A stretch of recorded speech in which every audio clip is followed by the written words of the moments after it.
तो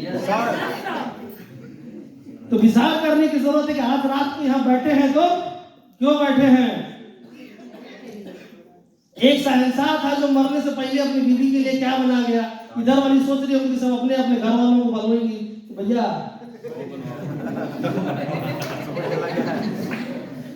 जो साथ में पेड़ में आए होंगे बेचारे आज तो उनकी रात को सहमत आने वाली है कि नहीं। लेकिन इंपॉर्टेंट चीज अभी भी यही है कब तक जो है हम आम के पेड़ के नीचे संतरे का इंतजार करेंगे कि संतरा कभी न कभी तो गिरेगा। सच बात तो यही कि संतरा अगर गिराना है तो संतरे का पेड़ लगाना मानने से संतरा कभी भी आने वाला नहीं। चाहे वो मैं जितना काला धागा बांध लो, लाल बांध लो, हरा बांध लो, आम के पेड़ के नीचे वो देगा तो नहीं देगा। चाहे उसके नीचे जीवन पत्थर तो जहां का सीधा ले आके उसके नीचे गाड़ डालिए, जितनी अगरबत्ती थी चाहे तो जला लीजिए। ठीक ना। और शनिचर भगवान जो है पीपल के पेड़ से कुछ देने वाले हैं नहीं। जीवन में बदलनी है, किस्मत हमको बदलनी है तो भाई अपना शनिचर अपना खुद को बनना। इसीलिए मैं बहुत बार कहता हूँ भैया मैं खुदे शनिचर हूँ, क्योंकि शनिचर भी हम ही है, ब्रह्मा भी हम ही है, विष्णु भी हम लोग अपने ही है, और अब भोले बाबा भी अगर पतन के लिए भी जिम्मेदार है तो हम ही है। जीवन सबको मिलता एक ही बार है। कहते हैं कि 84 लाख 85 लाख कितनी अलग अलग तरह से होती है, उसमें से एक जीवन मिला है। अगला क्या पता गधे बना दिए जाए, क्या पता वही खच्चर बना दिए जाए जो वैष्णो देवी में फिर कोई जन्मे तो का डोला रहे, और जिससे आपकी सबसे ज्यादा 36 हो वही आपकी पीठ पर बैठ के वैष्णो देवी ये भी हो सकता है ना। तो तय तो हमको करना है ना कि वो क्या बनना है अगली बार। अब सवेरे सवेरे एक लोगों ने हमको भेजा था कि देखो जो है उन पत्नियों को ही उन पतियों को ही अच्छा पति मिलता है जिन्होंने पिछले जन्म में जो है बड़े अच्छे कर्म किए होंगे। हमारे मैडम को किसी ने भेजा था, उनको भेजी थी शायद, कोई तो भेजा था, बट सुबह सुबह किसी ने तो भेजा था। तो हम भी तो ठीक किसी का उल्टा बोल दिए भैया मैं भी तो इतना अच्छा मिला हूं तो सोच लो है कि नहीं। तो भाई अगर हमारे पूर्व जन्म के कर्मों का कुछ चीजें होना है तो हकीकत तो ये है कि यहाँ पे बैठा हुआ कोई भी इंसान किसी को भी अपना पूर्व जन्म याद है तो बता दे। किसी ने किसी से किसी ऐसे शख्स से अगर आप मिले हो जिसको अपना पूर्व जन्म याद हो तो बताइए। याद कुछ भी रहने वाला नहीं है। अगर याद रहता तो बच्चे के पैदा होने के बाद उसको ABCD क ख ग घ फिर से बताना नहीं पड़ता कि बताना पड़ता है। इसका मतलब जो हम दुनिया में आए हैं तो हमको भगवान ने एकदम स्पेशल अलग एकदम कोरा चिकना नंगा बना के भेजा है। दिमाग से भी जो उस पे आप अंकित करेंगे वो अंकित होता ये हमारे आपके कर्म इस बात पे डिसाइड करेंगे कि जीवन में हमें अच्छा बनना है कि खराब बनना है। कर्म और हमारे काम करने को ये क्या बोलते हैं, आम के पेड़ से जो संतरे की तलाश है, इसका सबसे बड़ा उदाहरण आज के डेट में देखिए ना। हमारे हिंदुस्तान में 80 करोड़ लोग रोज मुंह ताकते हैं कि कब हमको 5 किलो का अनाज मिलेगा। ताक रहे हैं ना लोग, देख तो रहे हैं। सोचिए कि क्या ये अचीवमेंट का हिस्सा है। आजाद हुए हमें 75 साल हो चुके हैं, पर इन 75 सालों बाद भी हमको 80 करोड़ से ज्यादा की हमारी आबादी रोज हर महीने देख रही है भैया कब हमको 5 किलो अनाज मिलेगा। अगर हम पुरुषों की भी बात करें, अगर इन पुरुषों की भी बात करें तो अंदाजा लगाइए कि आजादी के 75 साल बाद भी कोई और पैसे देता है तो बहु बेटियों के लिए शौचालय बनवाए जा रहे हैं। ये कोई अचीवमेंट की बात तो नहीं है अचीवमेंट की बात। मुझे तो नहीं लगता कि कोई गर्व करने वाली बात है। ये कोई गर्व करने वाली बात नहीं है कि 500 रुपए महीने के लिए जो है हम हर महीने किसान भी इंतजार कर रहा है, और DAP में 500 रुपया ऑलरेडी बढ़ाया जा चुका है महीने का, उससे ज्यादा है कि नहीं। तो ये विचार करने की बात है कि भाई आखिर ये नौबत क्यों आ रही है कि हम आज भी 5 किलो अनाज या हम इस बात के उस पैसे का इंतजार कर रहे हैं।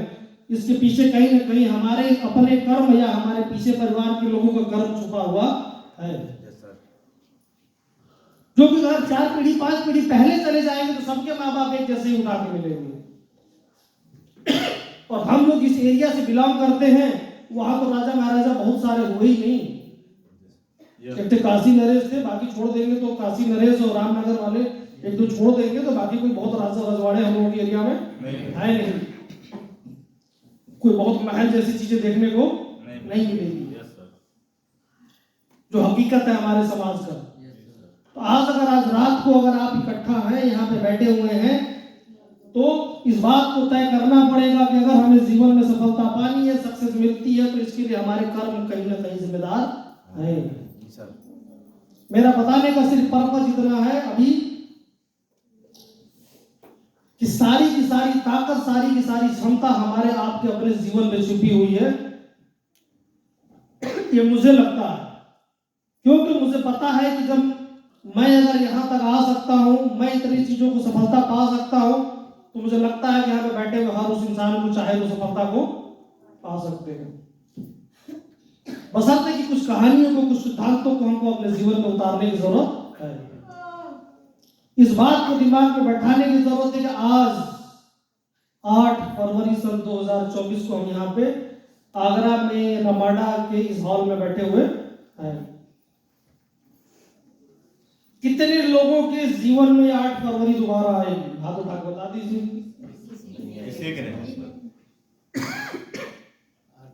अगर भगवान ने हमारा आपका जीवन काल अगर 80 साल निर्धारित किया होगा, तो आज के बाद उसमें से एक दिन कम ही हो जाना है। ये हमारे आपके जीवन का सबसे बड़ा शाश्वत सत्य है। मुझे लगता है कि इस बात से भी सारे लोग सहमत होंगे। या किसी को गलती से अमृत मिल गया है, अमृत वही काले धागे लाल धागे में अमृत सुना तो है किताबों में, लाल किताब काले किताबों में, बट कोई साक्षात आज तक दिखा नहीं है हमारे आपके जीवन में कि किसी को अमृत मिला हो। जीवन में पैसे कमाने के 2 से 3 4 ही जरिए होते हैं। या तो आप अपनी खेती गृहस्थी कर लीजिए, या तो कोई नौकरी कर लीजिए, या तो व्यवसाय कर लीजिए, और बहुत सारे तरीके नहीं है। जीवन में नौकरियां अलग अलग तरह की होती हैं। नौकरियां 10,000 की भी होती है, 20,000 की भी होती है, 50,000 की भी होती है, 1 लाख की भी होती है, 5 लाख रुपए महीने की भी नौकरी होती है। कोई यहाँ पे इस बात को, कोई भी बैठा हुआ शख्स इस बात को बताएगा कि 10,000 रुपया महीना कमाने वाले और 5 लाख रुपया महीना कमाने वाले नौकरी वाले पैसे में अंतर क्या होता है? कौन बताना चाहेगा? कोई बता सकता है अपने दिमाग से कि 10,000 रुपया जो महीना कमाता है और जो 5 लाख रुपया महीना नौकरी से कमा रहा है, उनका अंतर क्या होगा? कौन बताना चाहेगा? ज्ञान और जिम्मेदारी ना, ऐसा अंतर बताइए जो सीधा सीधा नजर आए। ज्ञान की अगर बात करेंगे तो भाई साहब, चपरासी के फार्म भर दो, पीएचडी वाले ने भरे तो बताना, चपरासी की वैकेंसी निकाल दो।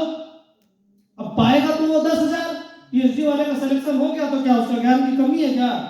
हो सकता है कि जो डीएम साहब तक में उतना ज्ञान ना, क्योंकि डीएम बनने की योग्यता तो बीए पास है। जिसने बीए किया वो डीएम चाहे तो बन सकता है। प्लेटफॉर्म सबसे बड़ा जो परिवर्तन होता है जीवन में, इस बात को दिमाग में बैठा लीजिए कि अगर आप नौकरी करते हैं, पवन जी यहाँ पे बैठे हुए हैं, पवन जी स्टार्टिंग सैलरी कितनी थी आपकी? 12,000।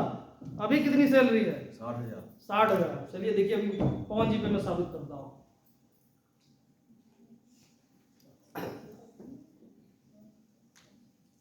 सबसे पहला लोन आपने कब लिया था? 2018 में। तब तनख्वाह कितनी थी? 35,000। 35,000 रुपए थी। उसके बाद फिर अंतिम लोन कब लिया आपने? अंतिम 2019। 2019 में लिया। तब तनख्वाह कितनी थी? 45-50,000। 50 से कम थी। हाँ, मतलब 50,000 के आसपास।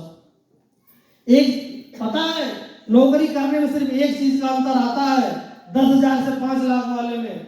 ये 35,000 50,000 वाले में थे, ये 10 से 15,000 की EMI चुने होंगे। जो 5 लाख की नौकरी वाला होता है ना, वो 1 लाख की EMI दे रहा होता है। दे दोनों ही EMI रहे होते हैं। एक बाइक की EMI भर रहा होगा तो एक कार की भर रहा होगा, एक छोटे से घर की भर रहा होगा तो एक बड़े से घर की। नौकरी करने वाला कोई आदमी बता दो जिसके ऊपर EMI ना हो, कोई ऐसा आदमी मिलेगा नहीं आपको। हाँ, 50,000 की तनख्वाह वाला अल्टो की EMI दे रहा होगा तो हो सकता है कि जो है होंडा सिटी की दे रहा हो, उससे ज्यादा का अंतर भी होता नहीं है। ये सवाल ये उठता है कि हम यहाँ पे क्या परिवर्तन करने आए हैं। क्या यहाँ पे कितने लोग ऐसे बैठे हैं जिनको लगता है कि 1 लाख रुपए की नौकरी मिलने वाली है? कोई नहीं। तो सवाल ये है कि हमारे पास ऑप्शन क्या क्या है, हम कर क्या सकते हैं। चुनाव तो हमको आज यहाँ पे करना पड़ेगा। अगर आज आप आए हैं तो आज की रात ये तय करके जाइए। ताजमहल में आए हैं ना, 22 साल में सोचो कि इस जगह पे आए हैं, उसका जन्मदिन भी है, उसने जिद कर लिया था कि अपनी बीवी को यहीं दफनाएंगे। 2 बार कब्रिस्तान से निकाल कर दफनाना पड़ा, फिर भी उसने ले आके यहीं पे, पहली बार जहां मरी तब तक वहां दफनाया गया, फिर वहां से उठा के लाया गया, इनको आगरा के पास दफनाया गया दूसरी बार, और जब ताजमहल कंप्लीट हो गया तो तीसरी बार, 3 बार दफनाई गई थी।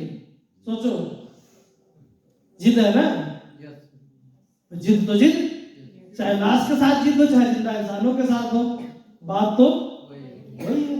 तो यहाँ सब जिंदा बैठे हैं, कोई मुर्दा बैठा, मुर्दा भी बैठा होगा तो उपाय है बगल में, है ना। तो अगर हम जिंदा बैठे हैं, मानव हैं, हम सोच सकते हैं, तो क्यों ना सोचें, विचार तो करिए। विचार करने की बात है कि नहीं है? किसको किसको परिवर्तन अपने जीवन में नहीं चाहिए? कब तक दीवार से सर टकराते रहेंगे कि हमारे पास ये नहीं था, वह हमारे कर्म फूटे थे जो इनसे शादी हो गई। कोई कहे कि यार मेरे कर्म फूटे थे कि इनके घर में हम जन्म ले लिए। कब तक हम सोचते रहे दीवारों को सर मार के? बात तो अभी भी यही है। विचार तो करिए। मैं बात तो थोड़ी कड़वी बोलता तो हूँ, क्योंकि अंदर से कड़वाहट भरी है तो कड़वी तो निकलेगी। क्योंकि रिश्ते दुनिया में सबसे खराब चीज क्या होते हैं? रिश्ते ही अच्छे भी होते हैं और रिश्ते ही खराब भी होते हैं।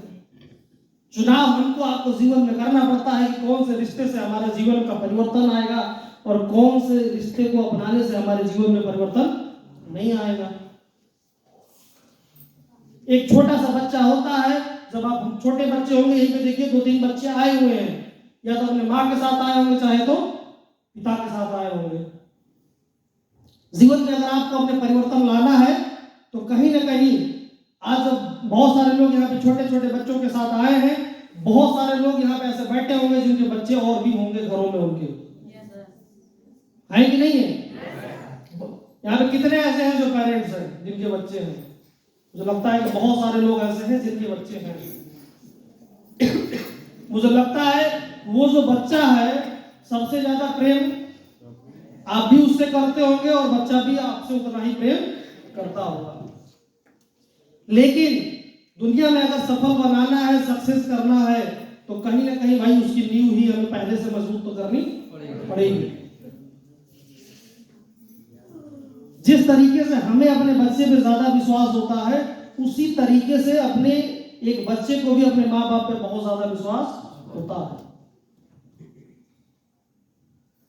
लेकिन दुनिया की कुछ ऐसी ठोकरें होती है, अगर आप ठोकर जब भी खा गए, अगर आपको सफल होना है तो ठोकर तो खाना पड़ेगा। अब ये महत्वपूर्ण चीज ये है कि कुछ भी बड़ा करना है अगर आपको अपने जीवन में, तो झटका लगना बहुत जरूरी है। कुछ तो झटका खाते भी हैं, वो क्या बोलते हैं, झटका और हलाल। मैं उसकी बात नहीं कर रहा हूं, ठीक ना, गलत ना समझ लेना झटका का मतलब। अगर आपको अपने जीवन में सफल होना है तो उस झटके का इंतजार मत करिए। समाज आपके सामने है, आज आपके जीवन में सपने हैं।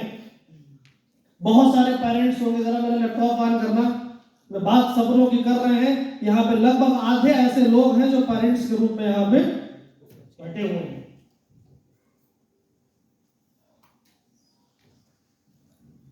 अब सवाल ये है कि हमारे जीवन में झटका किसको कब लगता है? जब बुद्धि आ जाए, जब झटका लग जाए। अगर आपको लगे भाई मुझे तो झटका आ गया था सन 2003-4 में। कब अब झटका लग गया था? 3-4 में। क्यों झटका लगा था? रिश्ते बड़े जीवन में महत्वपूर्ण होते हैं भाई। इंसान को सबसे ज्यादा किस पे अपने विश्वास होता है? अपने माँ बाप पे। रिश्तों में भी चाचा ताऊ पे तो विश्वास करेंगे नहीं आप। तो झटका बड़ा महत्वपूर्ण होता है कि किस रिश्ते को निभाने के लिए हमारे हिंदुस्तान में सबसे ज्यादा क्या होता है? रिश्तों को निभाने के लिए अलग अलग तरह से बलि दी जाती है ना। यहाँ भी कुछ लोग ऐसे होंगे जो किसी न किसी तरह की बलि का शिकार हुए होंगे कि नहीं हुए हैं? बहुत सारे लोग होंगे जो रिश्तों में भी बलि का किसी न किसी की बलि तो कभी ना कभी तो दिए ही होंगे।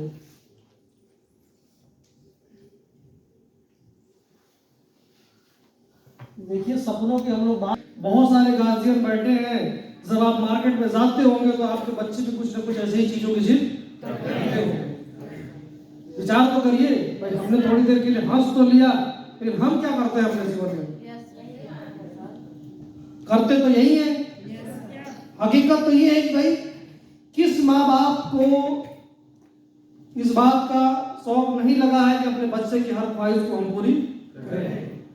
हर माँ बाप चाहता है कि जो जिंदगी हमें मिली है उससे कहीं अच्छी जिंदगी हम अपने बच्चों को दें। लेकिन ये पैसा एक ऐसी चीज है जो जेब में नहीं होती है तो आदमी बताता है कि अच्छा चलो कल दिला देंगे, इससे अच्छा नहीं है, इससे अच्छा वाला हम लेके आएंगे।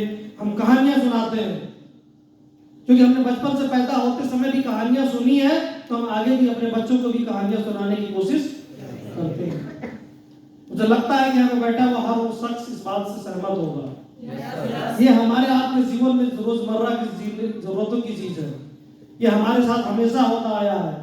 जो बच्चे होंगे उनके माँ बाप ने किया होगा, जो किसी बच्चों के पिता होंगे वो अपने बच्चों के साथ आज कर रहे होंगे। दरवाजा थोड़ी देर के लिए खोल दो, थोड़ा सा इसमें से निकल जाएगा। जयराम जी दरवाजा खोल दो। तो ये विचार करने की बात नहीं है कि आखिर ये चीजें क्यों आ रही है, आखिर हम अपने सपनों से कंप्रोमाइज कर रहे हैं, हम अपनी चीजों को परिवर्तन आज ला रहे हैं तो क्यों ला रहे हैं? ये सोचने वाली बात है कि नहीं है? क्या आज के बाद भी जाने के बाद हमारे जीवन में फिर वही बातें रहे तो मैं चाहे कुछ भी बातें कर लूं, कितना भी ज्ञान की भारी बातें कर ले, उससे कुछ होने जाने वाला नहीं है।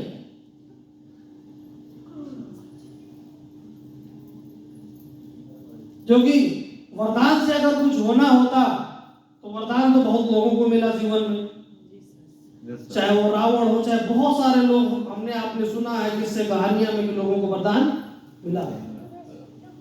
बोले बाबा के भक्त लोग बैठे हैं कि भस्मासुर को वरदान दे दिए थे बेचारे, है कि नहीं है? सोचिए बच्चे भी तो वही जिद करते हैं। हमारे जीवन के जो सामने से भाई बच्चे भी तो यही नजर आते हैं, कहां से कहां पैदा कर दिए।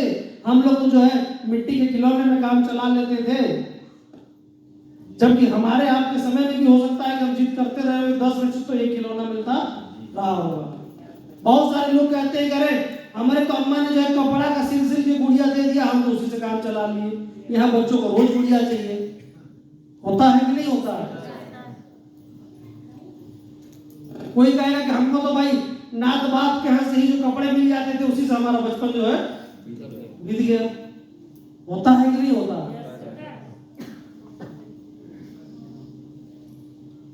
तो ये इस तरह के हम मैनेजमेंट, इस तरह के परिवर्तन अपने बच्चों की इच्छाओं का गला हमको क्यों घोटना पड़ता है?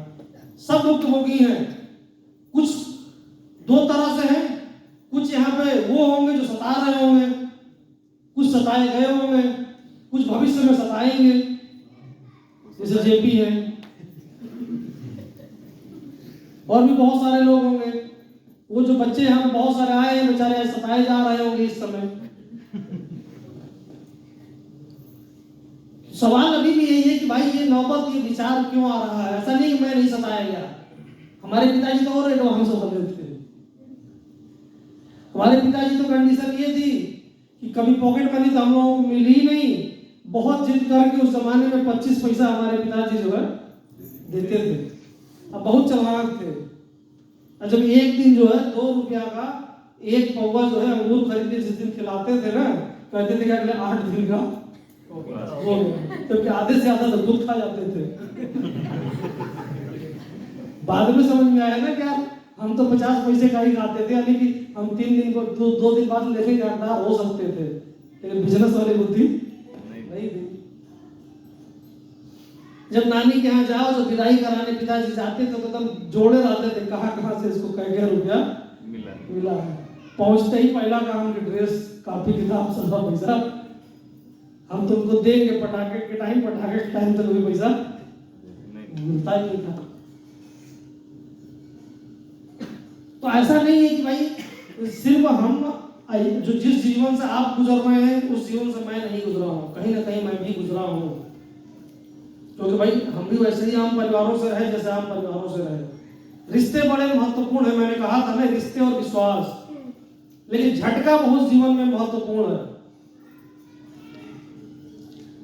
तो ये आपको तय करना पड़ता है कि जीवन में एक चीज दिमाग में बैठा लीजिए कि कोई किसी के काम नहीं आने वाला है, चाहे मैं ही क्यों ना हूं। ये बात की गारंटी नहीं कि हो सकता है कि हमारे पिताजी ने कुछ और सोचा हो, मैं बदले में कुछ और कर रहा हूं।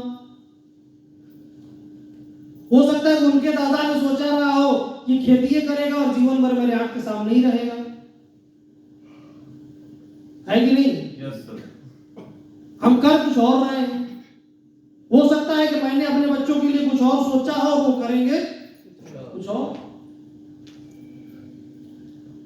क्योंकि स्थितियां किसी के पास में नहीं है। मुझे झटका जीवन में लगा था हमारे पिताजी के द्वारा। जीवन का अगर सबको जीवन में झटका तो लगता है। हम अपने बड़े पिताजी के यहाँ रह के पढ़ते थे। भाई सीधी बात है कि भाई हर परिवार में कुछ ना कुछ ऊपर नीचे तो होता है, और बाल मन तो बड़ा अकेले ही होता है। उसको सब कुछ बढ़िया मिलता है, फिर भी लगता है कि नहीं यार उसको इतनी अच्छी चीज मिलती नहीं है।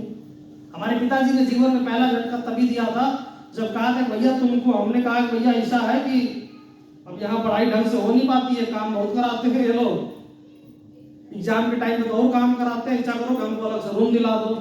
हमारे पिताजी ने जीवन का पहला झटका हमको 2002 में दिया था, जब कहा था भैया तुम गोबर फेंकोगे मंजूर है, लेकिन पढ़ना है तो भैया के यहीं रह के पढ़ना पड़ेगा। तुम्हारे चक्कर में हम भैया से संबंध खराब नहीं करेंगे। सोचो ये झटका नहीं तो क्या था भाई। हम तो कितने विश्वास से अपने बाप से बोल रहे होंगे ना कि भाई यहाँ पर रह के पढ़ाई हमारी अच्छे से हो, ये बात थी। लेकिन उस झटके से ही मेरे को जीवन में समझ में आ गया कि भैया कोई अपना है वह नहीं। ये मोक्ष की प्राप्ति जीवन में कब किसके होती है ये तय कर लो आप लोग। जरूरी नहीं कि हम झटके लगने का इंतजार करें। कभी हमें अचानक से 10-5 लाख रुपए की जरूरत हो जाए, उस दिन हम सोचेंगे कि यार पैसे कमाएंगे, नहीं, झटका तो झटका होता है।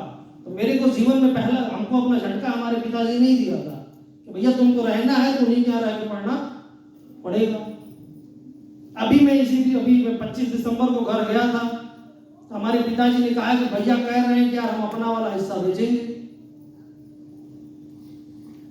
तो हमने कहा कि यार ऐसा हिस्सा क्यों बेचेंगे जिसको कि उनके बाप ने पढ़ा के उसी खेत में से पढ़ा के तुमको उतना बड़ा प्रोफेसर बना दिया।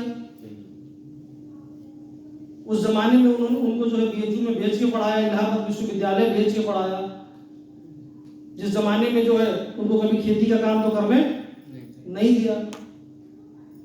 जैसे लोग कहते हैं ना कि अपनी हमने अपने बात उस दिन भी मैंने अपने पिताजी से बोला तो नहीं, इसी 25 दिसंबर की बात है, मैं 25 दिसंबर को घर गया था। तो कह रहे हैं ऐसा किया जाए कि क्यों ना अपने ही खरीद लिया जाए। हम दुनिया में और किसी की जमीन तो खरीद लेंगे, बट उनकी जमीन में तो मैं 25 पैसा भी देने वाला नहीं। हमको उन्हीं से तो प्यार था आपको, आज क्यों नहीं देते रहे भाई? आपको तो दे देना चाहिए ना ऐसे ही। भाई अगर जन्म से ही उनका हिस्सा तय हो रहा है तब तो भाई हम क्यों लें, उसकी जगह हम और किसी का हिस्सा ले लें। हम कहा कि जो है हमको तो इसी बात में गुस्सा लगी, मैं तो अगले दिन चल दिया, हम निकल लिए। हम कहा कि तो भाई झटके तो है ना कि नहीं भाई। आज तो वही उनके भाई साहब थे जो मुझे मेरा जीवन बनाने के लिए अपने यहाँ ले गए थे। सोचो, कहते तो हैं कि भाई हम सबसे ज्यादा उसी को मानते हैं। तो मानते हो तो भाई पिताजी ने किसी से कहलवाया भैया से कि हम ही लोग ले लें, तो कह रहे हैं तुम ले पाओगे? सोचो, यानी कि अभी भी तो उनको पैसे चाहिए कि नहीं चाहिए? ले गए थे मेरा जीवन बनाने, उनको भी पता है भाई पैसा कौन देगा, हम देंगे। ये झटका नहीं तो क्या? सोचो अगर हम वहीं रह गए होते, उनके बच्चे तो बड़े बड़े फॉरेन में रह रहे हैं, क्या वो जीवन बनाने तो नहीं ले गए थे? लेकिन सबक तो मिला ना मुझे 20 साल की उम्र में। अगर मैं न जागा होता उस झटके से तो क्या मैं यहाँ पे बैठा होता? हो सकता है उनकी सब्जियां ला रहे होते, क्योंकि बिना घूस के नौकरी मिलती नहीं है। हमारे पिताजी दे ना पाते थे और वो देते नहीं, फिर क्या करते? कहीं ट्यूशन कोचिंग पढ़ा रहे होते या जाके खेती कर रहे होते। लेकिन उस 2002 में जो झटका लगा ना, तो सबसे पहला मैंने एक ही काम किया था उस जमाने में, घर जो है घर छोड़ दिया। उनका जबकि आदमी घर छोड़ता होता नहीं। और हमको बड़े अच्छे से याद है कि 2002-03 के बाद मैं पहली बार घर गया था 2008 या 2009 में। ना हमारे बापू पूछने आए, बाकी जो कोई पूछने नहीं आया तो आप अंदाजा लगा सकते हैं कि जो 2002-03 से लेकर 2008-09 के बीच का जीवन कैसे बिताया हमने। तो मैंने कहा था ना कि 50 रुपए भी बड़ा कीमती है। स्टार्टिंग में मैंने बोला था ना, ये कब मेरे लिए कीमती थे। उस जमाने में जब मेरे पास कुछ भी हुआ नहीं करता था, तब तो 5 रुपया का सब्जी लाते थे, सोचते थे कम से कम 4 दिन तो चलेगा, चला ही देना है। नहीं हाँ, पैसे की कीमत तो हमको 2003-04 के दौरान समझ में आ गई थी।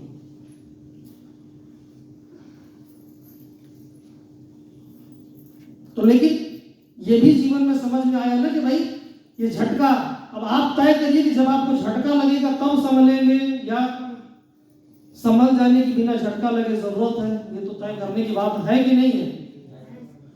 विचार करने वाली बात है कि नहीं है? सोचो कि मुझे झटका लगा तो आज मैंने उस झटके के दम पे इतना कमा लिया है कि पूरा हमारा खानदान मिलाकर रख लेगा, तभी 5-7% से ज्यादा मेरे से ज्यादा होगा नहीं किसी का। ये आप लोग अच्छे से जानते हैं। नौकरी की है लोग ना, EMI तो भर रहे हैं, कमा रहे हैं, पैसा कहाँ जा रहा है? कौन सी आपके पास EMI तो होगी कुछ ना कुछ, अभी भी कितनी है? हाँ जी सर जरूर। कितनी है? 20,000 है। यानी कमाई का लगभग 30 से 35% जा रहा है। बाकी 10-12% सरकार जमा करा ले रही है हर महीने, वो भी तो जमा कर रही है। तो सच यही है जीवन का। तो आज मैं बहुत शिद्दत से बैठा के, जब भी मुझे समय मिला रात को भी मैं बैठाने की कोशिश क्यों कर रहा हूं?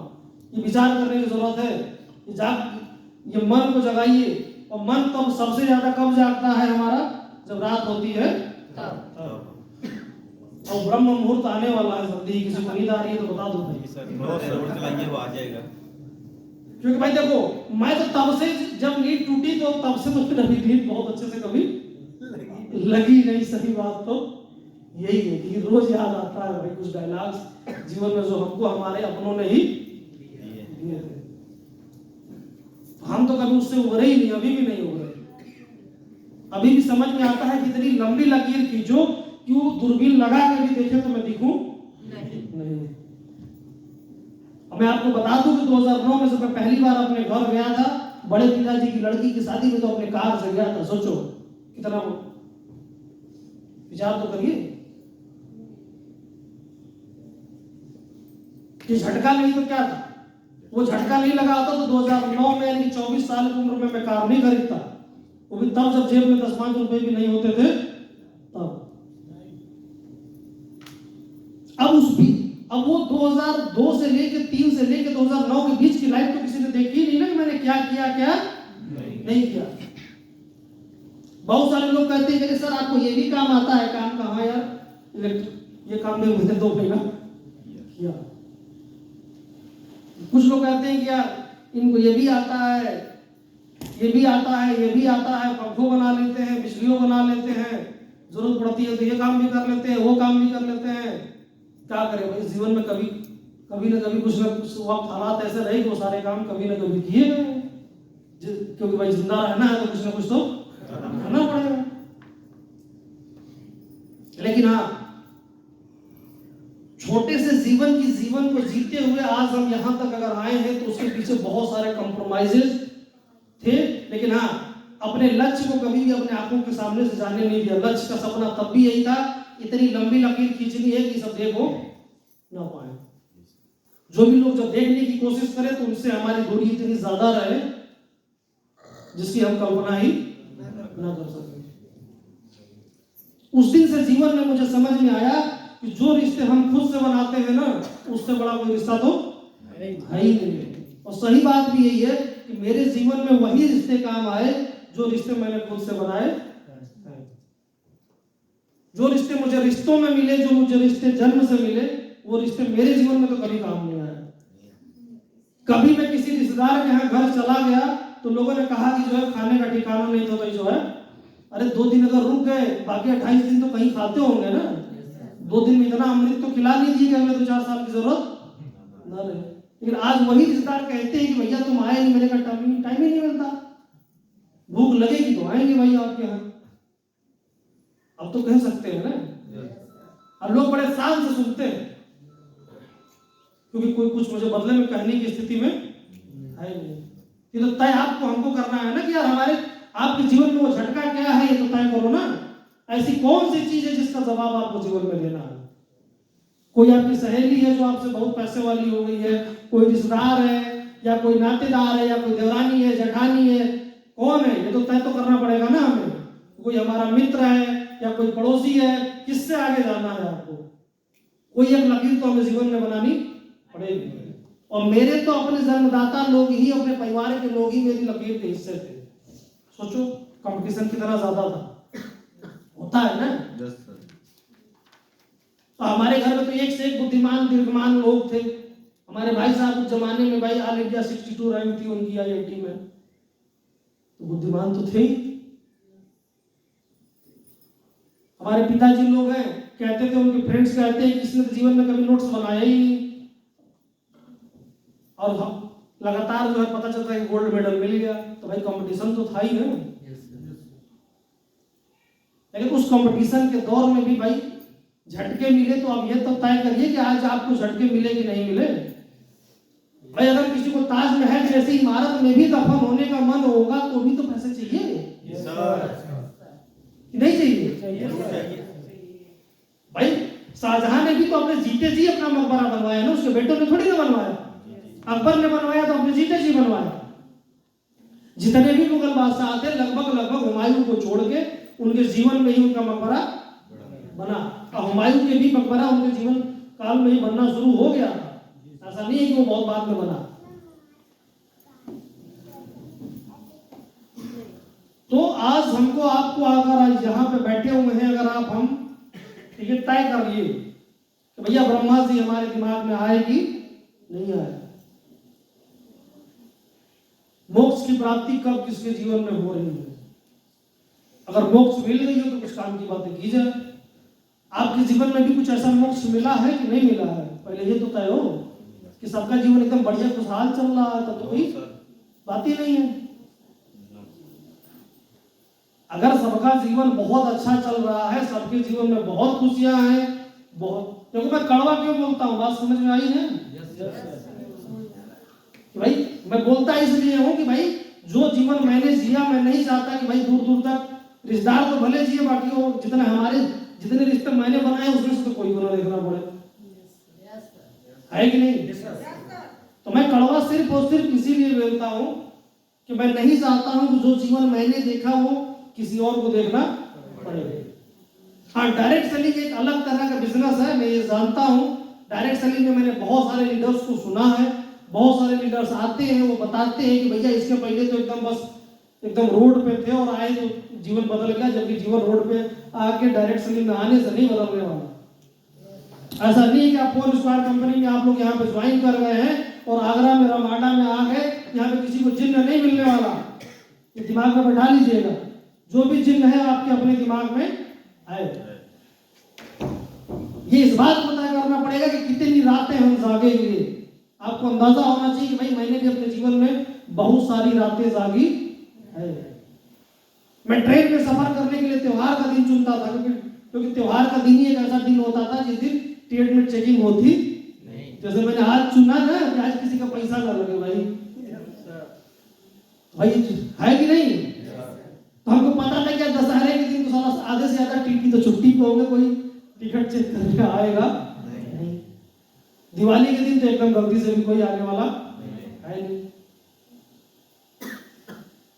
तो ये वक्त ने, जरूरतों ने मुझे ऐसा करने पे मजबूर किया। लेकिन हाँ, उसके साथ साथ ये बात की बुद्धि भी आई, इस बात का दिमाग भी खुला कि नहीं, अपना जीवन अगर बदला गया है तो औरों के जीवन में भी परिवर्तन लाया जा सकता है। बशर्ते कि हम एक मुट्ठी के रूप में काम करें। तो सिर्फ मेरे ज्ञान देने से हमारे आपके जीवन में कोई परिवर्तन नहीं होने वाला। अगर ज्ञान देने से जीवन में परिवर्तन आता, एक से एक बाबा लोग हैं, रोज कथा सुनाते हैं। यहाँ पे बहुत सारे लोग होंगे जिन्होंने जीवन भर सत्यनारायण बाबा की बहुत सारी कथाएं हमने सुनी है। बहुत सारे लोग होंगे जिन्होंने शादीशुदा होंगे और उस वक्त शादी के सातों वचन, सातों फेरे सबने लिए होंगे ना। लेकिन किसी को याद तो है नहीं। वचन याद ना होने के इससे वजह यही है कि भाई हमको इस बात के दिमाग में बना हुआ था कि उसको याद करने की नियत से तो हमने शादी के वचन सुने ही नहीं, हमने तो कोटा पूरा करने की नियत से सुना। बहुत सारे लोगों में जो 10-20 शादियां भी अटेंड की होंगे, अपनी तो अपनी, दूसरों में भी वचन सुने होंगे। कितनी तो बुआ बनी होंगी, बने होंगे लोग ना, कुछ पुप्पा भी बने होंगे, कुछ भसुर भी बने होंगे। अब भसुर बनने वाले में तो जो है मेरी किस्मत बहुत खराब रही है। हम तो मतलब 90% मेरे जीवन में ऐसा हुआ कि जब मैं बारात में पहुंचा तो लोग जगा के खोज ले, चल चल, क्या बोलते हैं वो, क्या करते हैं उसको, चल चल चल भैया कहाँ, और क्यों नाम मिला था, तू ही ऐसा हुआ कि जो ना फिर दोबारा घरे जाएगा नौबत नहीं, बाकी तो सब रोज आए जाएगा।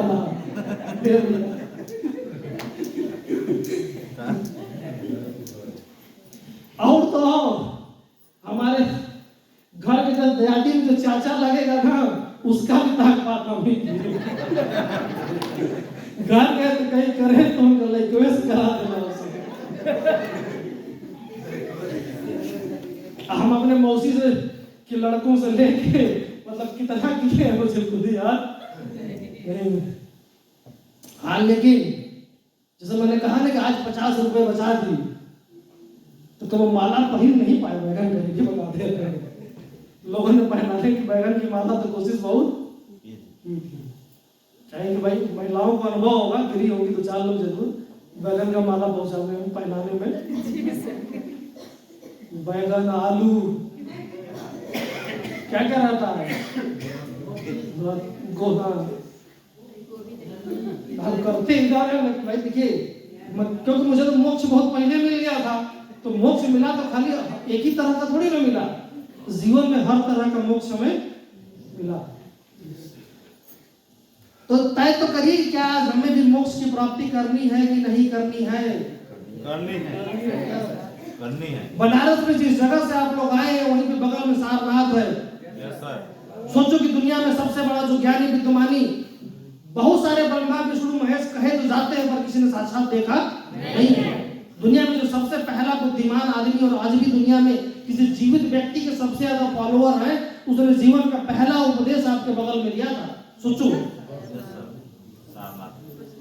कोई जीवित है जिसने उसके पहले किसी ने देखा हो किसी को? अगर दुनिया में सबसे ज्यादा किसी की मूर्तियां हैं तो वो उसी व्यक्ति की है। दुनिया में सबसे ज्यादा किताबें लिखी गई तो वो एक आदमी पे लिखी गई। दुनिया में सबसे ज्यादा किसी जीवित व्यक्ति के भक्त है तो जिसने जीवन का पहला ज्ञान कहाँ दिया? आप अरे हमारे पड़ोस में बोलो, हम वही के वासी हैं, लेकिन उसने दुनिया को मोक्ष दिला दी, बट हमें मोक्ष की प्राप्ति नहीं हो पा रही। सोचो तो सही, क्यों? क्योंकि हमें जीवन में झटके नहीं लगे। उसको भी तो झटका लगा था जब जीवन में एक बुढ़े व्यक्ति को उसने देखा। कहानी पता है आप लोगों को? क्योंकि भाई बहुत पहले भविष्यवाणी हो चुकी थी कि भाई वो ये लड़का जो है साधु सन्यासी इसका बनना, पैदा होने के साथ ही भाई विद्वानों ने भविष्यवाणी कर दी कि आदमी जो है साधु सन्यासी तो बन ही जाएगा। कोशिश किया उनके बाप ने, भाई राजा थे तो भाई कोशिश तो वो करेंगे। तो जीवन में अगर किसी से त्याग सीखना है ना तो बुद्ध से सीख। ऐसा थोड़ी नहीं है कि वो उनकी पत्नी थी, बच्चे थे, उनको तपस्या पे जाना था, ज्ञान पे जाना था, तो उन्होंने बस अचानक से झोला उठाया और चल दिए। ये कहने की बात है कि रात में चुपके से वो निकल गए। ये सिर्फ कहने किस्से कराने की बातें हैं, बिना लोगों को बताए वो तो आदमी गया ही नहीं होगा, ये तो तय सी बात है। राजकुमार था भाई, ऐसा थोड़ी नहीं उसको ज्ञान नहीं मिला था, विद्वान नहीं था, उसको भी पता था कि बाप का इकलौता औलाद है, अगर मैं चला जाऊंगा तो मेरे राज्य पे दूसरे लोग आक्रमण करेंगे और कब्जा भी हो सकता है। लेकिन अगले को ज्ञान मिला, गया में गए, तपस्या किए, क्या किए, कैसे किए, क्या मोक्ष मिला। लेकिन सबसे बड़ी बात तो देखो, जीवन में उन्होंने सबसे पहले शिक्षा किसको दी? जब गया में तपस्या कर रहे थे तो उसके बीच जीवन में बहुत अच्छे बुरे हालात आए। बहुत सारे लोग तो जो बीच रास्ते से तपस्या छोड़ के, ऐसा थोड़ी तक अकेले ही पहुंचे थे मोक्ष पाने। भाई जिस तरह से मुझे मोक्ष मिला, बहुत सारे होंगे जो खुंसा के घर से 10 बार निकले होंगे, फिर वो लौट के वापस चले गए होंगे। ऐसा तो है नहीं। और मुझे तो घर से हटाया भी नहीं गया, बट ऐसा डायलॉग मारा गया, उसी डायलॉग से मुझे सारा मोक्ष की प्राप्ति हो गई। तो गौतम बुद्ध को भी जब जीवन में पहली बार ज्ञान मिला था तो सबसे पहले उन 5 उन्हीं व्यक्तियों को उन्होंने खोजा था जो उनके साथ तपस्या छोड़ के भागे थे। गया में से खोजते खोजते कहाँ मिले सब? पता चला कि वह स्कूल चला रहे हैं सब, जिनको खुद ज्ञान मिला नहीं था और स्कूल जो है वो सब वहां चला रहे थे। उस आदमी ने सबसे पहले ज्ञान की बात देने के लिए अपने ही साथ के उन लोगों को चुना। सोचो, जब ज्ञान मिलने के बाद जाना चाहिए था कहाँ? पहले अपने परिवार के पास, है ना? लेकिन भाई उन्हीं लोगों को इसीलिए उन्होंने भी सुना कि भाई चाहे जो भी हो जाए, कुछ दिन तो मेरे कठिन समय में ये लोग साथ थे। ऐसा तो नहीं कि पहले दिन तपस्या छोड़ के भागे हुए लोग तो थे नहीं, कुछ ना कुछ देर, कुछ ना कुछ समय तक तो वो व्यक्ति लोग भी उसके साथ चले होंगे। तो यही वो त्याग और तपस्या की भावना थी गौतम बुद्ध के जीवन की भी, कि उसकी वजह से ही लोग उनके साथ चले। तो आज आप जीवन में तय करिए, हम लोग भी, कि हमें ये मोक्ष लेना है कि लेना है। बिजनेस में पैसे कमाना, 1 करोड़ कमाना, 5 करोड़ कमाना, 2 करोड़ कमाना कोई बहुत बड़ी बात नहीं है। ये मैंने अपने जीवन से सीखा है। और आज अगर हम मुट्ठी बन के प्रयास करेंगे, हाँ ठीक है, एक दिन में नहीं आएगा, एक एक करके आएगा, लेकिन आ तो जाएगा। बहुत सारे पेरेंट्स होंगे जो अपने बच्चों के अच्छे नंबर न लाने की पिटाई करते होंगे। आज का समय पड़ा है। पवन जी, आपके बच्चे भी पढ़ते हैं? चलिए, बच्चे नहीं है, किसके बच्चे पढ़ते हैं? एक दो में कौन अपने बच्चों को पढ़ाता है? थोड़ा बहुत खुद भी मैडम पढ़ाती है? खुद से नहीं पढ़ाती? मतलब स्कूल से आने के बाद पढ़ाती है ना? तो किस क्लास में है आपका बच्चा? 5 में। अरे ठीक है, बस हम एक आदमी से बात करेंगे। एक चावल, सारे चावल नहीं चेक किए जाते। अब मैडम आपका बच्चा 5 में पढ़ रहा है, आज दिसंबर जनवरी आ गया, अब तो एग्जाम होने वाला होगा। 5 का पूरा सिलेबस तो आपको भी पता होगा कि नहीं पता होगा? पढ़ाती है तो अरे साफ चलाती है, ठीक है, बट ये तो पता होगा ना आज की तारीख में अगर पढ़ाती होंगी कि भाई कक्षा 5 में उसको क्या पढ़ाया जा रहा है। थोड़ा बहुत तो आप भी पढ़ती होंगी और पढ़ा रही है तो, कि नहीं? थोड़ा बहुत आप बिना देखे तो कैसे पता चलेगा कि सही है कि गलत? तो पुराने जमाने का एक सिस्टम अलग था, आज के जमाने में तो ये है कि माँ बाप भी फिर से कक्षा 5 पढ़ रहा है। सही बात तो यही है। एक बार बहुत पहले मुर्गा बन के जब पढ़े थे तब तो वही थे, तब पास होने के लिए पढ़े थे, अभी 100 में 100 लाने के लिए पढ़े रहे। किसके? अपने बच्चे के पीछे। कई सारे ऐसे भी पेरेंट्स को मैं जानता हूं जिनके बच्चे 99.9 8% भी पाए तो मुंह लटका के घूम रहे हैं कि मेरे बच्चे का जो है 2% नहीं 0.2% कम हो गया, बताओ, मुंह लटका के घूम रहे हैं। अब उसको 99.99% लाने के लिए पापा भी हाई स्कूल पढ़ रहे हैं, मम्मी तो पढ़ी रही है। सोचो, यस सर। जब बच्चा भी पढ़ रहा है, तीन मिल के हाई स्कूल पढ़ रहे हैं, तब जाके जो है एक बच्चा जो है पास हो रहा है। सोचो कि ये स्थिति क्या आ गई है। एक पुराना जमाना था कि अगर घर से स्कूल जाने में आधे घंटे लगते थे तो वापसी में 15 मिनट में आदमी आ जाता था, क्योंकि ऐसे जूता उधर गया, बैग उधर गया, उसके बाद मैदान में लड़कियां अपना गोटी गिल्ली वो खेलने, जिसके जमाने में जो भी खेल रहा होगा, खेलने तो होगे ना भाई कि नहीं खेलने।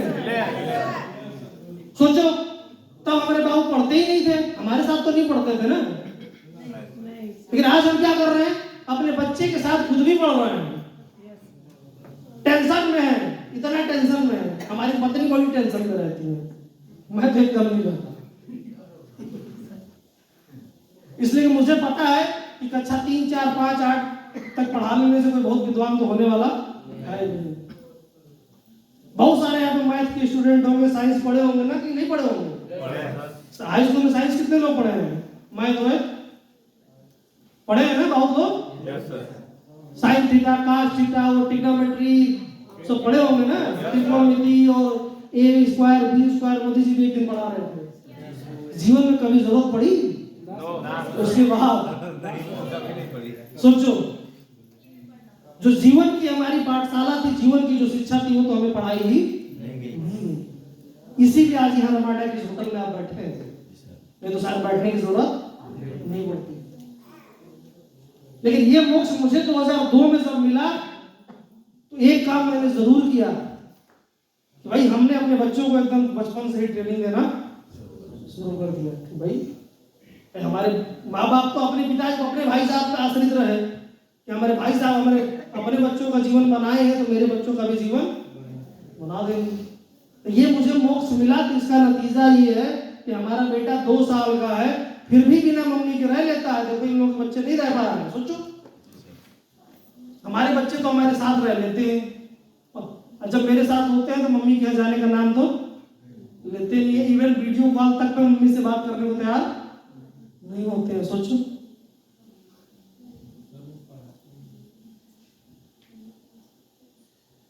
क्योंकि ट्रेनिंग बड़ी जरूरी है। हमारा तो बच्चा जो है ऑफिस में आता है, एक जगह आकर बैठ जाता है। कहाँ पे बैठता है? मेरे केबिन के अंदर तो सीसीटीवी लगा है ना, मछली देखे है ना आप लोग यहाँ पे, तो वही मछली की सीट के सामने से वो टीवी दिखती है सीसीटीवी वाली, वहीं बैठ जाता है। हर थोड़ी देर पे पापा वो 2 लोग बात करने का जरूर बैठ गया हो। जितने दिन ऑफिस रहता है ना, किसी को एकदम से चैन से बैठने नहीं देता। इवन वो ये भी नोटिस करता है पापा बहुत देर से खा रहे हैं। हम कहा नहीं बेटा, नहीं, मैं देख रहा हूँ, बहुत देर से वो खा रहे हैं, आप जाओ डॉक्टर के पास। भाई ये शिक्षा मैं क्यों दे रहा हूँ? इसलिए दे रहा हूँ, मुझे पता है कि साइन थीटा कॉस थीटा काम नहीं आएगा, यही ज्ञान उसके जीवन में काम आएगा। तब तो हमारे दोनों बच्चे टर्न बना लेंगे। इस बार वो छोटा वाला गया था तो इस बार हम जाएंगे। बिटिया आती है कभी तो कभी बिटवा आता है, आपस में जो है उनका क्रम जो है। और अगर हम लखनऊ से इलाहाबाद चले आए तो सीधे कहते हैं तुम लोग पापा को जाने कैसे दिए, और जब जा रहे थे भोर में सुबह या उठ के तो हमको जगाए क्यों नहीं। ये होती है ट्रेनिंग, क्योंकि उनको पता है कि उनके पिताजी बाबू से मोक्ष मिल रहा है। जीवन जीने का आधार तो भाई सिखा रहे हैं ना, कुछ तो मैं ऐसा अलग सिखाता होगा जो शायद उनकी माता जी नहीं सिखाती होंगी। माता जी क्या सिखा रही है? 99% गाना सिखाती होंगी। हमको लगता है यार ठीक है, कोई बात नहीं, जो सिखाना है वो तो हम सिखा लेंगे, बस उसको अंकों का ज्ञान होना चाहिए। मुझे लगता है कि जीवन में सीखना है तो उनको दुनियादारी सीखना बहुत ज्यादा जरूरी है। तो जीवन में अगर आप लोग भी चाहते हैं परिवर्तन को आना, तो बिजनेस ही एक सबसे बड़ा आधार है जहां पे 2 करोड़ भी कमाया जा सकता है, 10 करोड़ भी कमाया जा सकता है, 50 करोड़ भी अगर चाहे तो हम कमा सकते हैं। लेकिन तय आपको, सबको, हमको, आपको करना होगा कि हमें करना क्या है, हम कितना कमाना चाहते हैं।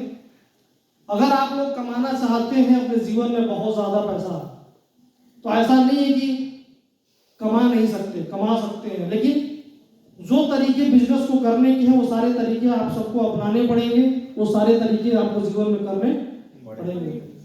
वैसे बात जगह इसीलिए रहा हूँ कि मैं भी बहुत रात जागा। Yes sir.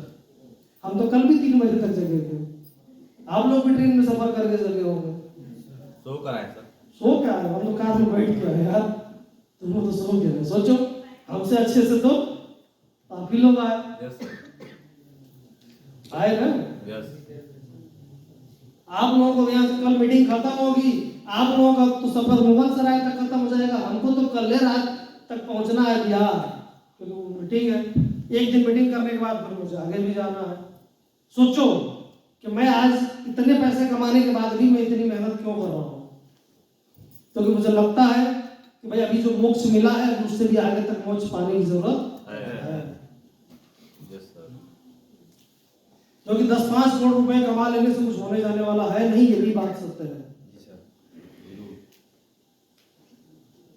तो सबसे पहले तो आप लोग ये तय करिए कि 10 लाख जीवन भर में कमाना है, कि 20 लाख कमाना है, कि 1 करोड़ कमाना है, कि 2 करोड़ कमाना है।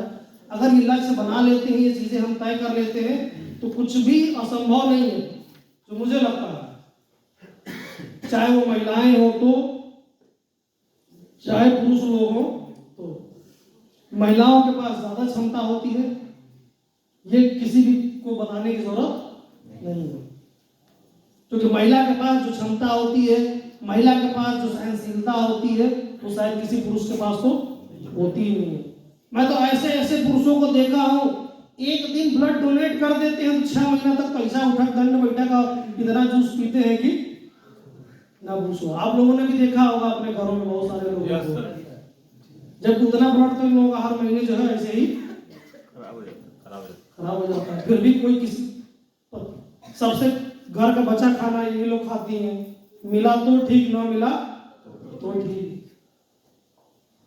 सबसे लास्ट में खाना, उसके बाद तेल सूंघ सूंघ के आधा पेट भर जाना, मसाला सूंघ सूंघ के पेट भर जाना, उसके बाद सुनना कि खाना अच्छा नहीं बना था, तुमने मिर्चा कम डाल दिया, तो तेल अच्छा डाल दिया तो ये खराब कर दिया, है कि नहीं है? तो सुनना तो पड़ता होगा। जबकि एक दिन बनाना पड़ जाए तो शायद भाई हमारे यहाँ तो लड़ाई इस बात की होती है, हमारे यहाँ तो ठीक उस उल्टी लड़ाई होती है। इस बात की लड़ाई होती है कि भैया कभी तो बताया करो कि क्या बनाना है। हम कहते हैं जो तुमको सबसे आसान लगे, जिससे कम मेहनत में बन जाए वही बना दो। इसलिए कि भाई जीवन में इतना मोक्ष मिल चुका है, जीवन में इतना हम खुद से बना बना के जो मिला जैसा मिला उल्टा सीधा बना के खाए हैं, कि अब कोई फर्क नहीं पड़ता कि सामने क्या खाना आ रहा है। तो भाई इतने सालों के दौरान ये मोक्ष की प्राप्ति हुई, क्या एटलीस्ट अब जुबान का तो कोई फर्क रहा ही नहीं, क्या बहुत बढ़िया खाना है, अच्छा खाना है। हाँ, इस बात की ललक जरूर है कि भाई हमें ज्यादा से ज्यादा जानकारियां लानी है अपने जीवन में, ज्यादा से ज्यादा परिवर्तन लाना है। और आज यहाँ पे जितने लोग भी हम आप इकट्ठे हैं, अगर इस चीज को हम ठान लें, दुनिया की कोई ऐसी ताकत नहीं है जो हमको आपको सफल होने से रोक सकती है। कोई फर्क नहीं पड़ता कि जीवन हमने कब स्टार्ट किया। अब इस बात को आप नहीं कह सकते कि भैया आपको तो जो है 20 साल 21 साल की उम्र में आपको मोक्ष मिला, आपके पास नया नया खून था, आप जवान थे, इसलिए आपने ज्यादा सफलता पा ली। इतिहास में ऐसे ऐसे उदाहरण भी भरे पड़े हैं, ऐसे भी मैंने बुजुर्गों को मैं जानता हूँ, जब उनके बच्चों ने जब उनको घर से बाहर निकाल दिया 60 साल की अवस्था में, तब से उन्होंने काम करना शुरू किया और उसके बाद पैसे कमाए। इसी पे एक फिल्म बनी थी बागबान। जी सर। बागबान। Yes sir. Yes sir. ये ऐसे ही किसी बुजुर्ग दंपत्ति पे बनी थी, हाँ किताब में दिखा दी गई, पर ऐसे बहुत सारे लोग हैं, बहुत सारे ऐसे महिलाओं को मैंने देखा है जिन्होंने 60 साल 65 साल की उम्र से काम करना शुरू किया और आज 10-5 करोड़ की मैंने आप लोगों को एक कहानी भेजी थी बहुत पहले, एक महिला की, सिंधु ताई। Yes sir. किसने देखी थी? आप लोगों ने देखी थी? किसी ने नहीं देखी थी? बस 2-4-5 लोगों ने ही देखी थी। एटलीस्ट महिलाओं की चीजें तो महिलाओं को देखनी चाहिए, और कुछ देखे चाहे, क्योंकि महिला एकता जिंदाबाद होना तो चाहिए। पुरुषों में तो होती ही नहीं है, बट महिलाओं में एकता तो होती है। एकता होती भी है और नहीं भी होती है, दोनों बातें हैं। सिंधु ताई एक ऐसी महिला थी, कहानी की अगर हम बात करें, 2-10 सेकंड में अगर सुनाने की बात करें, तो सिंधु ताई एक ऐसी महिला थी जिनको उनके पति ने तब घर से बाहर निकाला था जब अगले घंटे 2 घंटे में उनकी डिलीवरी होने वाली थी। सोचो कारण क्या थी? वो कक्षा 5 तक पढ़ी लिखी थी और उनका पति पढ़ा लिखा नहीं था। और उस जमाने में भाई पढ़ा लिखा होना गुनाह तो था ही, वो भी लेडीज का तो एकदम ज्यादा गुनाह था। और उनके पति ने जो है उनको धक्के मार के निकाल के गायों को तबेले के बीच जो है ले आके छोड़ दिया कि गाय कूद कुचल के उसको मार देंगे। गाय कुचलना चाहती भी थी, बट एक गाय ऐसी थी जो खुद भी प्रेग्नेंट थी, तो उसने उनको जो है प्रोटेक्ट किया और गायों को उनके आसपास भटकने नहीं दिया। उनका कब बच्चा पैदा हुआ, कब बिटिया पैदा हुई, उनको पता ही नहीं चला, क्योंकि भाई 2 दिन तक उसी तबेले में पड़ी थी भूखी प्यासे, वो बेहोशी की हालत में उनकी बिटिया उसे जन्मी थी। जब वो होश में आई तो एक गाय ने जो है उनको ऊपर से जो है ऐसे खड़ी थी, जिससे कि और गाय उसको परेशान ना करे। उनके जीवन की कहानी कुछ ऐसी थी कि पत्थर से मार मार के जो है उन्होंने अपने बच्चे की नाल को तोड़ा था। मुझे उन्होंने अपनी स्टोरी में सुनाया था कि कितनी बार पत्थर, शायद 23 या 24 बार उन्होंने जब पत्थर मारा था तो जो है बच्चे की नाल जो है टूटी थी। सोचो भाई, इससे यह था। उसके बाद जो है वो महिला ने जो है अपने बच्चे को पालने के लिए, भाई माँ थी, उसको लगा क्या जब मैं बची हूँ, वो जा रही थी जो है गंगा जी में या जो भी नदी रही होगी वहां पे अपने बच्चे के साथ कूद के जान देने। रोज वो भिक्षा मांग के खाती थी। उनको लगा कि यार मेरा जीवन भी नरक हो गया है, मेरे पास भी कुछ नहीं है, तो मेरी बच्ची के साथ भी कुछ भी ऐसा ना हो। इससे कहीं अच्छा है कि हम बच्ची समेत जो है अपने ही जीवित अवस्था में जो है उसका खुद भी कूद के जान देते, बच्ची को भी अपना नहीं रहेगी तो एटलीस्ट तकलीफें सहनी नहीं पड़ेगी। दिन में तो भिक्षा मांग के खाती थी, रात को बिताती थी शमशान घाट पे, क्योंकि उनको किसी ने बताया था कि शमशान घाट पे कोई आता जाता नहीं है। तो उनको लगा कि जीवन में शमशान ही एक ऐसी जगह है जो मेरे और मेरे बच्चे के लिए सुरक्षित है। जब वो नदी में कूदने जा रही थी सिंधु ताई, तो उसी समय भिखारी ने उनसे मांगा कि भैया कुछ खाने को दे दो। उनके पास कुछ रोटी के टुकड़े बचे थे, तो उन्होंने सोचा कि यार मैं तो मरने जा ही नहीं हूँ, लाओ इसको जो है दे ही देती हूँ। उन्होंने उसको रोटी दिया, उसने कहा कि भैया बच्चा तुम खुशी रहो, ये वो। फिर उनको लगा कि यार सिर्फ मैं ही दुखी नहीं हूँ, और भी लोग दुखी है जीवन में। उसी समय उनके जीवन में बहुत ज्यादा, सबसे ज्यादा मोक्ष की प्राप्ति हुई। जब सिंधु ताई ने उसके बाद जीवन का जो सबसे फैसला लिया था कि जब वो भिक्षा मांग रही थी तो और भी बहुत सारे बच्चे थे जो रोड पे भिक्षा मांगते थे। कई बार इनको तो भिक्षा मिला क्योंकि गाना वाना भजन वजन गा लेती थी, तो थोड़े से लोग इनको ज्यादा दे देते थे। जीवन में ऐसा भी समय आया कि जब उनको खाने के लिए हुआ, कुछ 2-4-5 बच्चों को भी अपने साथ रख के खिलाने लगी कि भाई चलो यार सब मिल के भिक्षा मांगेंगे, जो मिलेगा सब मिल बांट के खाएंगे। सोचे कि उस जमाने में वो महिला जो एकदम पढ़ी लिखी नहीं थी, उसके पास घर ठिकाना नहीं था। जीवन में अगर बड़ा बनना है, त्याग करना है, तो बहुत बार त्याग भी हमें करना पड़ता है। सिंधु ताई ने उस जमाने में अपनी बिटिया का त्याग किया। क्यों त्याग किया था? अगर स्टोरी आप लोगों ने देखी होगी तो अपनी बिटिया का उन्होंने एक अपने जानने वाले सेठ के यहाँ दे के चली आई कि भैया तुम इसका पालन पोषण करना। क्यों? क्योंकि अब उनके पास 4-5 बच्चे और हो चुके थे। उनको जीवन में लगा कि सिंधु ताई हो सकता है कि कभी भिक्षा मांग के लाए तो सब बच्चों में बराबर न बांटे। सिंधु ताई तो ऐसा नहीं चाहेगी, लेकिन अंदर की माँ हो सकता है कि एक बार वो कोशिश करे यार इस बच्चे को देना है और इस बच्चों को नहीं देना है। जब वो मरी तो 1000 से ज्यादा बच्चों की मां थी। जीवन तो था ना उनका भी, उनको भी जीवन में तब मोक्ष मिला जब उनके पति ने जो है उनको घर से बाहर निकाला। ला दिया। तो जीवन में सफल होने के लिए, पैसा कमाने के लिए कुछ भी बहाना हो सकता है हमारे आपके जीवन में, तरीके कुछ भी हो सकते हैं, मौका कभी भी मिल सकता है। तो आज मैं आपको सिर्फ इतनी बात बताने का पर्पज यही था। आज रात आप लोग विचार करिएगा। वैसे तो मुझे पता है कि सारे लोग थके हैं, सबको नींद आ रही होगी, और मैं थका इसीलिए रहा हूं कि और अच्छे से नींद आए। लेकिन कल